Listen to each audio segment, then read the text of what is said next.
ஒவ்வொரு விஞ்ஞான கண்டுபிடிப்புக்கும் பின்னாலே கனவு இருக்கிறது. ஒவ்வொரு கலை படைப்புக்கும் பின்னால் கனவு இருக்கிறது.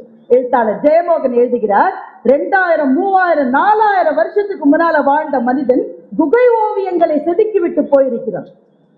அவனுக்கு என்ன மொழின்னு நமக்கு தெரியாது, அவன் என்ன பேசினா நமக்கு தெரியாது, அவனுக்கு மொழி இருந்ததான்னு கூட தெரியாது. அவன் குகை ஓவியங்களை செதுக்கி விட்டு போயிருக்கிறான். அந்த குகை ஓவியங்களை நீங்கள் போய் பார்த்தால் எந்த நாட்டில், நம்ம தர்மபுரியில இருக்கு, கர்நாடகால இருக்கு, ஆப்பிரிக்கால இருக்கு, எங்க போய் பார்த்தாலும் குகை ஓவியங்கள் ஒன்றே போல் இருக்கின்றன.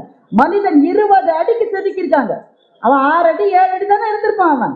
ஆனா 20 அடி மனித உருவங்களை செதுக்கி இருக்கிறார்கள். சுற்றிலும் எல்லா மிருகங்களையும் சின்ன சின்னதாக செதுக்கி இருக்கிறார்கள் என்றால் ஆதி மனிதனுடைய கனவே தன்னை தாக்க வருகிற விலங்குகளை விட தான் உயர்ந்து இருக்க வேண்டும் என்ற கனவைத்தான் அவர்கள் குகை ஓவியங்களாக செதுக்கி இருக்கிறார்கள்.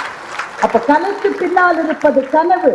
ஒரு விளையாட்டு வீரனுடைய வெற்றிக்கு பின்னால் இருப்பது கனவு. அதைத்தான் சொல்லுகிறார்கள், ட்ரீம் பிக்.